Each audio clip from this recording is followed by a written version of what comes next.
Why do so many ambitious men fail?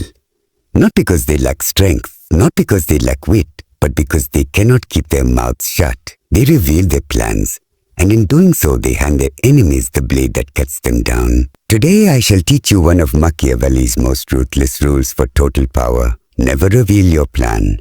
When a man speaks his intentions, he arms his enemies. This is the first truth you must understand if you ever desire to rule over men. Think of it. The moment your plan escapes your lips, it no longer belongs to you. It belongs to the ears that heard it, to the minds that twist it, and to the tongues that spread it. Your design, once secret, was invincible. Now, revealed, it is vulnerable, fragile, a target waiting to be broken. History is filled with princes, generals, and ambitious men who failed not because their schemes were poor, but because they could not resist the temptation of disclosure. Their hunger for recognition forced them to speak too soon. They wished to appear clever, to win applause before their victory was certain. And in their eagerness, they invited their own downfall. The revealed plan is like a fortress without walls. Every thief and traitor knows where to strike. Consider how men behave when they hear your intentions. The friend may smile, but in his mind he is already calculating how to share in your prize, or worse, how to take it from you. The rival, once ignorant of your movements, now adjusts his steps to block yours. Even the servant who once obeyed without question begins to weigh whether your plan serves him as much as it serves you. When knowledge spreads, loyalty withers, and what was once yours alone becomes subject to the shifting winds of ambition and betrayal. Exposure also awakens envy. When you reveal your plan, others who lack the courage or genius to conceive it begin to resent you. They whisper against you. They unite to sabotage you. The weak do not tolerate the sight of another man's rising power. By telling them where you intend to go, you give them time to gather, to conspire, to resist. Had you remained silent, they would not have known the storm until it was already upon them. But by speaking, you give them a chance to prepare, and preparation is poison to surprise. Even worse, exposure corrupts your own strength. The moment you share your design, your mind becomes bound to it. You lose the freedom to adapt, for men will hold you to your words. A prince who promises a course is chained to it, even when circumstances shift. Yet a silent prince can alter his path without shame, for none can accuse him of inconsistency. Secrecy is freedom. Exposure is a prison built of your own boasting. Reflect also on the pleasure of secrecy. Power grows in the shadows, where no one can see it forming. A plan concealed is like a seed beneath the earth, unseen, silent, but gathering life until the day it bursts forth as a mighty tree. But the seed that lies above the soil, exposed too soon, is plucked, trampled, and destroyed before it ever reaches its full strength. The wise ruler knows this truth, that silence is not weakness, but the fertile ground of power. And what of those who will urge you to share your plans? They will say, tell us your vision that we may support you. Speak your mind that we may guide you. Do not be deceived. The request for openness is almost always a mask for curiosity, envy, or fear. If your plan is truly great, it requires no audience, no validation, no early applause. Let them see the result, not the design. For men admire deeds, not intentions. And the applause that comes after victory is worth more than the shallow praise given to a plan still unborn. Understand this. Secrecy unsettles your enemies. The unknown frightens men more than the known. When they cannot read your intentions, they imagine 1,000 possible moves, each more dangerous than the last. Their fear multiplies your strength. But when you reveal your plan, their fear collapses into certainty, and certainty breeds resistance. A silent prince forces his rivals into hesitation. A talkative prince gives them clarity, and clarity is a gift that no ruler should ever give. Therefore, guard your tongue as you would guard your throne. Speak of trivial matters, of harmless schemes, of things that distract. But let the true design remain locked within your breast. Let them think you are transparent while in truth you are impenetrable. For every word you utter about your true intentions is a stone removed from the fortress of your power, and every stone removed makes the fortress easier to breach. The danger of exposure is not a possibility, it is a certainty. To reveal is to invite interference, betrayal, and ruin. And to remain silent is to preserve the purity of your ambition, safe from the hands of others until the hour of execution arrives. Power is never strongest in what is seen. It is strongest in what is hidden, in what men cannot grasp. Secrecy is not merely the absence of words. It is the presence of fear, of doubt, of awe. When you move in silence, you command more than just your actions. You command the imaginations of all who watch you. And men, when left to imagine, always imagine worse than the truth. This is why secrecy is power. Consider how men react to mystery. When they cannot read your intentions, their minds race. They whisper to each other, trying to guess your next move. They debate, they argue, they panic. They invent stories, plots, and dangers that you yourself never conceived. By concealing your design, you allow their fears to multiply your strength. What they think you might do becomes more terrifying than anything you could announce.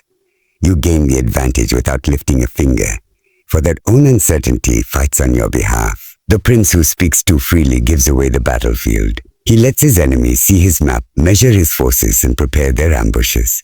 But the prince who veils his mind in secrecy forces his rivals to fight in the dark.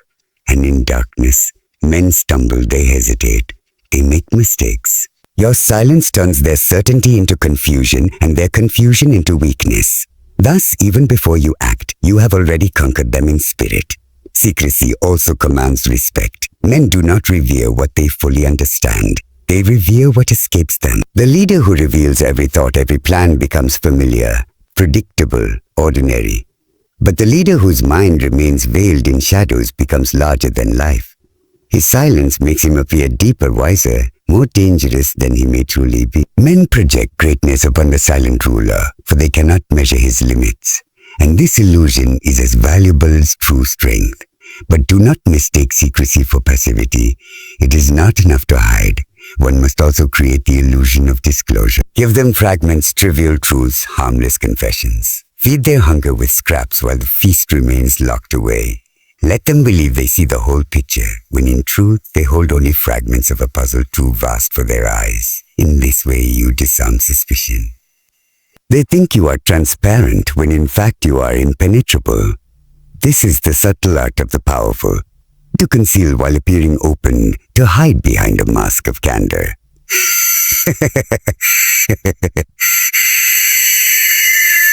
But the concealing it is. The enemy watches, uncertain whether he intends to attack the north or the south. They divide their forces, fearing both. In their uncertainty, they weaken themselves. And when the general finally strikes, it is with the full weight of certainty against their fractured strength. This is the power of secrecy. It forces others to scatter while you remain united. Even in daily dealing, secrecy holds sway. In councils, the man who speaks least is listened to the most. His silence makes his words precious. His restraint makes his thoughts weighty. Others eager to fill the void reveal themselves, expose their thinking, and lay bare their weaknesses. The silent man learns more than he reveals. He absorbs while others squander. And in the end, he possesses the advantage of knowledge, while they are left empty, having thrown their secrets to the wind. Understand also how secrecy shields you from ridicule. A plan spoken too soon may fail, and failure once declared is shameful. But a plan kept hidden, if it falters, dies unseen, and your reputation remains untouched. Silence protects you not only from enemies, but from the mockery of fortune itself. For no man can strike at what he cannot see, and no man can laugh at what he does not know. Thus, secrecy is not only a weapon of offense, but a shield of defense. Men will demand explanations. They will press you for clarity. They will beg to know what lies ahead. Resist. Their hunger for knowledge is not for your benefit, but for their own comfort. They wish to tame you, to strip you of your mystery, to make you predictable. Do not grant them this luxury. Let them dwell in unease. Let them toss in doubt. Let them bow to your silence as they would to an unspoken command. For when you say nothing, every gesture, every glance, every pause acquires a weight it would otherwise lack. You become not a man who explains himself, but a figure who must be deciphered. Secrecy is the throne of true power. It gives you freedom to move. It multiplies your strength in the minds of others. It preserves your reputation from ruin. It forces respect, and it keeps rivals trembling in the dark. The one who guards his tongue guards his destiny, and the one who reveals nothing rules everything, for his silence speaks louder than any declaration.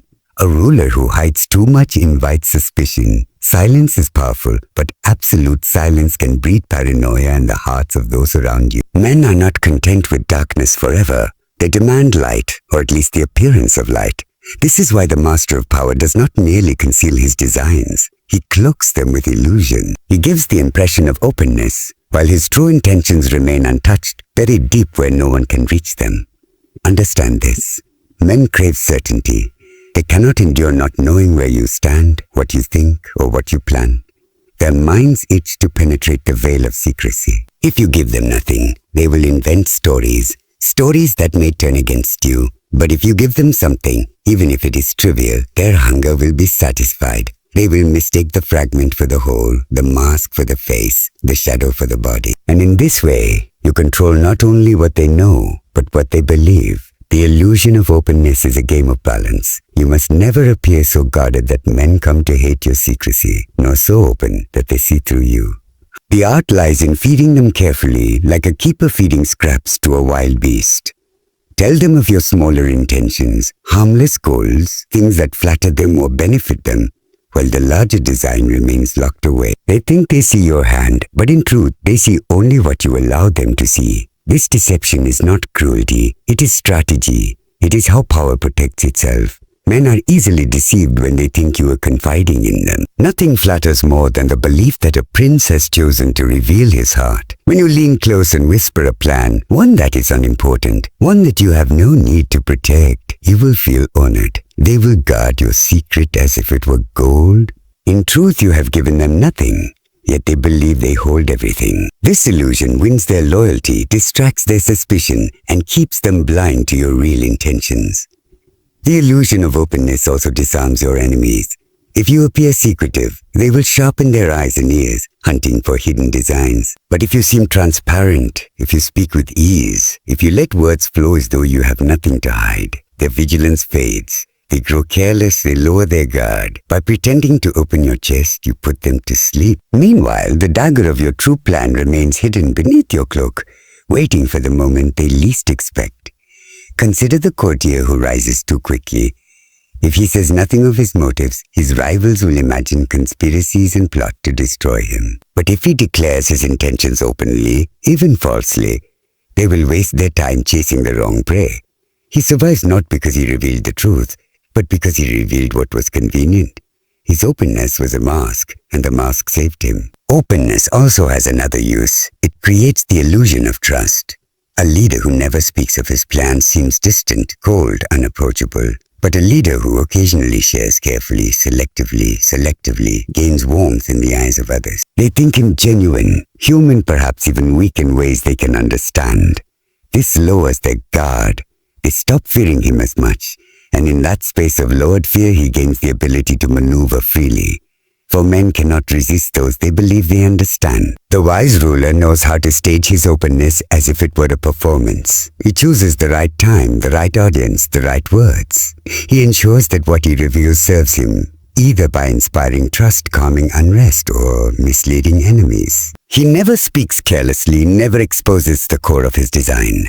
His words are like decoys in a battlefield, drawing attention away from where the real army advances. To the untrained eye, he appears forthright. To the trained, he remains a mystery. You must also remember that people love drama more than truth. A ruler who never speaks of his plans appears dull, but a ruler who reveals just enough, his ambitions, his challenges, his struggles, becomes a story. And men crave stories. They repeat them, they spread them, they embellish them. In doing so, they spread your legend, even if the legend is a false one. The illusion of openness feeds their desire for narrative, while ensuring the truth of your power remains untouched. They become your messengers, carrying your fictions as if they were facts. But this art requires discipline. If you reveal too much, the illusion shatters and you become predictable. If you reveal nothing, suspicion festers. You must walk the narrow path between candor and concealment, between shadow and light. Speak often enough that men believe they know you, yet never so much that they truly do. Confide just enough to appear human, yet never so much that they see the prince beneath the mask. The illusion of openness is not about honesty. It is about control. It is not about truth. It is about power. Power is not won by those who speak of their plans, nor even by those who prepare them with care, but by those who deliver them at the moment of greatest shock. A plan in silence is a blade sheathed, unseen, unsuspected. But the strike of surprise, that is the blade drawn in an instant, cutting before the enemy can even raise his shield. This is the final weapon of power. Not only to conceal, not only to deceive, but to strike so suddenly that resistance collapses before it begins. Men are creatures of habit. They prepare for what they expect. They defend where they believe the blow will fall. But surprise shatters their rhythm. It seizes them by the throat, leaving them no time to think, no room to gather, no chance to respond. The general who marches his troops where the enemy least expects gains more than strength of numbers. He gains terror, and terror spreads faster than any army. It paralyzes men before a single sword is raised. Surprise is the art of making victory inevitable before the battle is even fought. Consider how often wars are lost not on the battlefield but in the mind. An enemy struck without warning believes you possess greater power than you truly do. He imagines forces when none exist, allies when none are present. His fear multiplies your strength, making him retreat even when he could have fought. A sudden move forces him into chaos, and in chaos he makes mistakes. In this way, surprise conquers not by force but by confusion. And confusion once born destroys armies, kingdoms, even empires. Surprise is not only for war, but for politics, for business, for all human dealings. When you make your move suddenly, you deny others the time to resist you. Announce your intentions and men will erect barriers. Delay your actions and rivals will maneuver against you, but strike without warning, and the doors swing open before they can be barred. The master of power acts as if out of nowhere, catching all unprepared. This moment of unpreparedness is the crack in the armor of every man, every institution, every rival. The silent prince waits, then strikes precisely there. Yet to wield surprise effectively, you must be patient. The blow delivered too soon may falter. The blow revealed too early loses its edge. A lion that roars before it leaps warns its prey, but a lion that waits in silence falls upon its victim with certainty. Your silence prepares the stage, your deception misleads the audience, but the strike, sudden, merciless, brings the play to its violent conclusion. Power without surprise is slow and predictable. Power with surprise is absolute. Understand also that surprise magnifies even the smallest action. A minor move, if executed when none expect it, appears monumental. A sudden alliance, a swift betrayal, a decision announced without warning. These send tremors through the hearts of men. They imagine depth and foresight behind the act, even if it was simple. For what shocks them feels greater than what they anticipated. In this way, surprise not only secures victory, it multiplies the glory of that victory. Surprise also divides your enemies. When struck without warning, they cannot unite. Each man wonders if he himself is the target. Each man scrambles to defend his own position. Their unity dissolves in panic, and in their disarray they betray one another. One rushes to retreat, another tries to resist, another attempts to negotiate. In the confusion, they weaken themselves while you remain steady. It is not merely your blow that defeats them. It is their own collapse under the weight of astonishment. But beware, surprise is wasted if you reveal your hand too often. Strike suddenly once, and men are shocked. Strike suddenly twice, and they begin to fear you. Strike suddenly always, and they begin to expect it. Thus the weapon of surprise must be sharpened, and kept hidden until the moment of greatest need. Like lightning, it dazzles precisely because it cannot be predicted. If lightning flashed endlessly across the sky, men would cease to tremble. But when it strikes from nowhere, it terrifies. So too must your actions strike rarely but decisively. The prince who masters surprise controls time itself. He dictates the rhythm of events. Others wait, watch, anticipate. He alone decides when the curtain falls. And when it falls suddenly. The ruler who delivers his blow without warning is not merely a man of power. He is a force of nature. His enemies do not fight him as they would another man. They endure him as they would endure a storm, a flood, an earthquake. And who can resist such forces? They strike when they strike, leaving only ruin in their wake. Thus surprise is more than a tactic. It is the very heart of domination. Concealment prepares it, deception shields it, patience nourishes it, but the strike itself completes the cycle. For silence without action is emptiness, and deception without a blow is mere theater. Power is realized not in the plan, not in the preparation, but in the execution that comes when no one expects it. And in that instant, the world changes, for men caught unprepared cannot resist. They can only submit. Now you understand the law that governs all who seek power. The tongue is more dangerous than the sword, and silence cuts deeper than speech. To reveal your plan is to surrender it. To guard it in secrecy is to make it invincible. To dress your silence with illusions is to blind the eyes of others. And to strike with surprise is to rule not only over bodies, but over minds. Men chatter, men boast, men waste their strength on words. The ruler does not. He moves unseen, he speaks only to mislead, and he strikes when resistance is weakest. This is how power is seized, preserved, and expanded. Not by honesty, not by transparency, not by trust, but by silence, secrecy, illusion, and the sudden blow. Remember this, victory belongs not to the man who speaks of what he will do, but to the man who has already done it.